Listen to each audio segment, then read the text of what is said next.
ota-onam duo qilish kerak. Ota-onam mendan xursand bo'lish kerak degan shu niyat bilan kuninglarni boshlanglar. Chunki Allohning roziligi qayerda? Otamizni, onamizni roziligida. Allohning roziligi ota-onaning roziligida. Allohning g'azabi ota-onaning g'azabida. Shunday bo'lgandan keyin azizlar, ibodatli yigitlar, eng katta maqsadingiz Allohni rozi qilaman desangiz, ota-onani rozi qiling.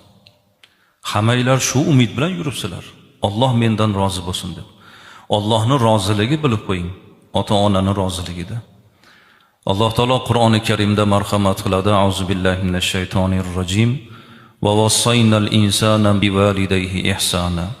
Biz insonni ota-onasiga yaxshilik qilishga buyurdik deb Alloh marhamat qilyapti.